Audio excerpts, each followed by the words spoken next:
আজকে আমাদের আলোচনার বিষয় হচ্ছে শবে মেরাজ। এই মেরাজ কেন অনুষ্ঠিত হলো জানেন আপনারা? আল্লাহ নবী সাল্লাল্লাহু আলাইহি ওয়াসাল্লামকে এই মাসে তিনি অনেক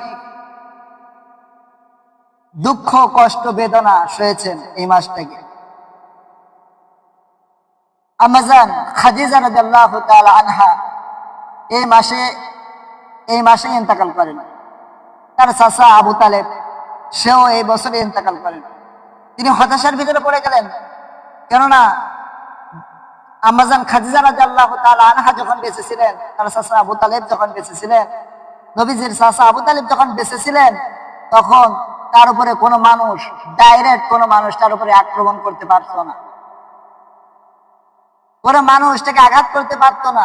যদি কোনো মানুষ আঘাত করতো, আম্মা জান খাদিজা রাদিয়াল্লাহু তাআলা আনহা টাকা দিয়ে সেটাকে সরিয়ে দিতেন। যদি টাকা দিয়ে না হতো, তার চাচা আবু তালেব ক্ষমতা দিয়ে তাকে সরিয়ে দিতেন, কেননা তিনি সেই সময় মক্কায় লিডার ছিলেন, প্রেসিডেন্ট ছিলেন। এই মাসটা আমার নবী সাল্লাল্লাহু আলাইহি ওয়াসাল্লামের অনেক দুঃখের মাস। আল্লাহ তাআলা এই জন্য বিশ্বনবী সাল্লাল্লাহু আলাইহি ওয়াসাল্লামকে মিরাজে নিয়ে গেলেন। নিয়ে যাওয়ার পরে আল্লাহ তাআলা রব্বুল আলামিন আমার নবী সাল্লাল্লাহু আলাইহি ওয়াসাল্লামকে এই মাসে নিয়ে যাওয়ার পরে আমার আল্লাহ তাআলা তার সাথে বৈঠক করলেন, এবং এই রাতেই আল্লাহ তাআলা রব্বুল আলামিন আমাদেরকে এই 5 ওয়াক্ত নামাজ দিলেন এবং রোজা দিলেন 1 মাস।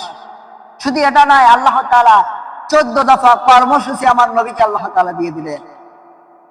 আল্লাহ তাআলা জানিয়েছে, নবী তুমি যদি এই 14 দফা কর্মসূচি যদি তুমি মানতে পারো, তোমার উম্মতেরা যদি এই 14 দফা কর্মসূচি যদি মানতে পারে, তাহলে ওই দেশে ইসলাম কায়েম হয়ে যাবে। আল্লাহ তাআলা রব্বুল আলামিন 14 দফা কর্মসূচি দিলেন, 14টা দফা দিলেন। আল্লাহ তাআলা বললেন, ও নবী, যদি কোনো উম্মত যে দেশের প্রেসিডেন্ট হবে, ওই মানুষ যদি এই 14 দফা কর্মসূচি যদি কোনো মানুষ পালন করে, তাহলে ওই দেশে 100% ইসলাম কায়েম হয়ে যাবে। ভাইয়েরা আমার, বন্ধুরা আমার, আল্লাহ তাআলা রব্বুল আলামিন জানিয়েছে এই সুবহান শব্দটা কেন আল্লাহ দিল, এটা প্রশ্ন আমাদেরকে। আমরা আয়াতের শুরুতেই বলেছি সুবহান। আল্লাহ তাআলা আয়াতের শুরুতে তো আলহামদুলিল্লাহ দিয়ে শুরু করতে পারতেন।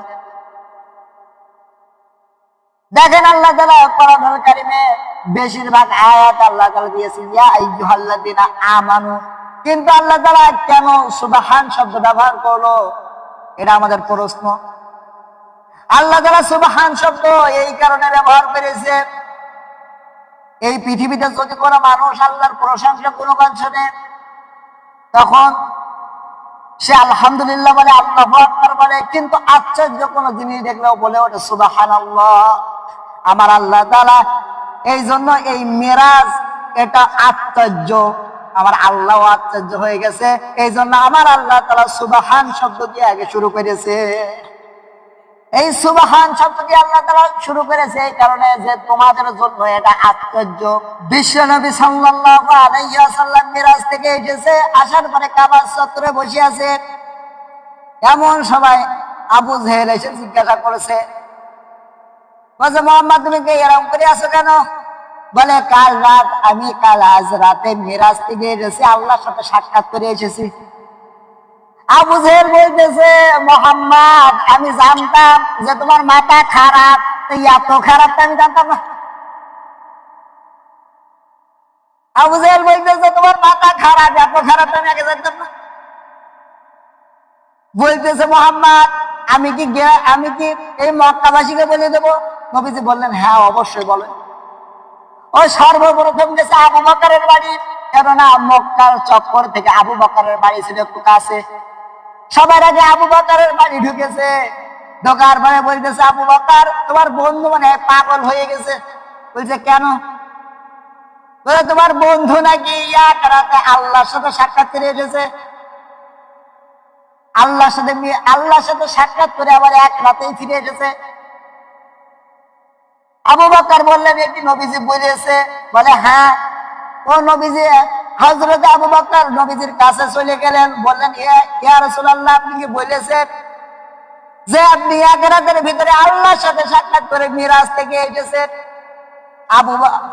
আল্লাহর নবী বলেন, আবু বকর, হ্যাঁ আমি বলেছি। হযরত আবু বকর বললেন, ইয়া রাসূলুল্লাহ, আপনি যখন বলেছেন তাহলে আমি এখন থেকে বিশ্বাস করলাম।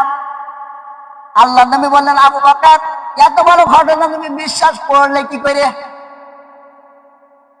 আবু বকর বললেন, ইয়া রাসূলুল্লাহ, আপনি যদি বলেন যে পানিটা সোজা দিকে গড়াচ্ছে, কিন্তু আপনি যদি বলেন ওই পানিটা উল্টা দিকে আসতেছে, তাহলে আমি আবু বকর বিশ্বাস করতে 1 সেকেন্ডও সময় লাগবে না।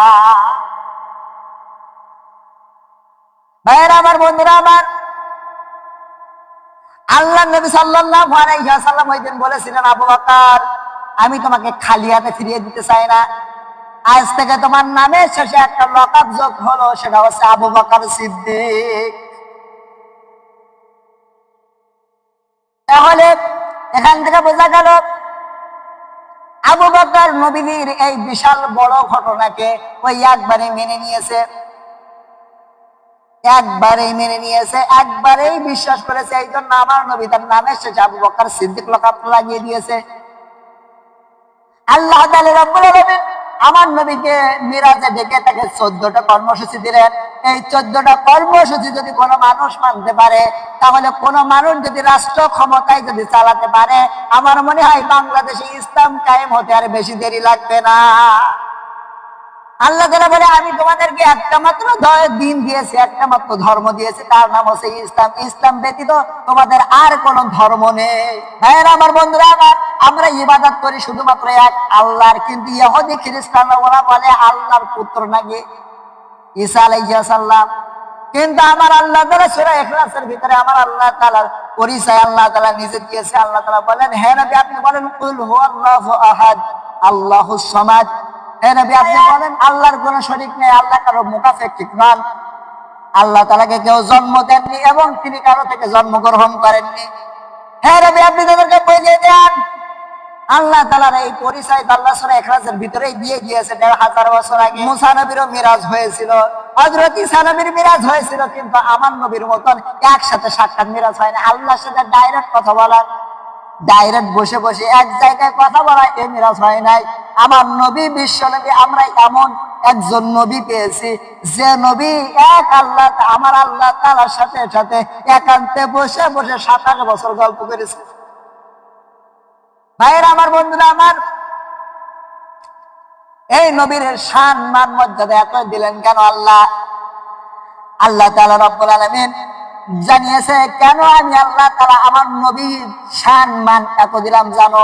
এই পৃথিবীতে যতগুলো নবী আল্লাহ তাআলা প্রেরণ করেছে, যতগুলো রাসূল প্রেরণ করেছে, ওই রাসূল পৃথিবীর জমিন থেকে, ওই নবী পৃথিবীর জমিন থেকে বিদায় হয়ে যাওয়ার পরে তার মুজিজাগুলো আস্তে আস্তে উঠে গেছে। হযরত ঈসা নবীর মুজিজা ছিল, তিনি যদি কোনো হরিণের মাংস খেতেন, ওই হাড়গুলো এক জায়গায় রেখে উনি যদি বলতেন কুম বিইজনিল্লাহ, তোমরা আল্লাহর রাহে উঠে দাঁড়াও, ওই হরিণগুলো হযরত ঈসা নবীর বলতে দেরি হতো, কিন্তু ওই হরিণগুলো উঠে বনের দিকে দৌড় মারতে দেরি হতো না। হযরত মুসা নবীর মুজিজা ছিল, তার একটা লাঠি, ওই লাঠিকে যখন তিনি আঘাত করতেন সাপ হয়ে যেত, গাছ হয়ে যেত। কিন্তু আপনি এখন হযরত মুসা নবী চলে গেছে, ওনার মুজিজা চলে গেছে। হযরত ঈসা নবী চলে গেছে, ওনার মুজিজা চলে গেছে। আপনি যদি এখন হাজারো লাঠি নিয়ে বলেন যে সাফাও হবে না। আপনি যদি হাজারো বলেন কুম বিইজনিল্লাহ, আপনি যদি হাজারো বলেন কুম বিইজনিল্লাহ, কুম বিইজনিল্লাহ, আমি যদি হাজারো বলি, ওই মরা হরিণ আর কখনো জীবিত হবে না, কেননা নবী চলে গেছে, ওর মুজিজাও শেষ। হযরত দাউদ আলাইহিস সালামের মুজিজা ছিল, তিনি লোহাকে পানি করতে পারতেন। হাতের মুঠোয় যদি কোনো লোহা রাখতেন, পানি হয়ে যেত সঙ্গে সঙ্গে। কিন্তু আমরা এমন একজন নবী পেয়েছি, এমন একজন রাসূল পেয়েছি, যিনি পৃথিবীতে না থাকলেও এই মুজিজা কিয়ামত পর্যন্ত রেখে দেবেন। সেটা হচ্ছে মহাবিশ্বের মহাগ্রন্থ আল কোরআনুল কারীম।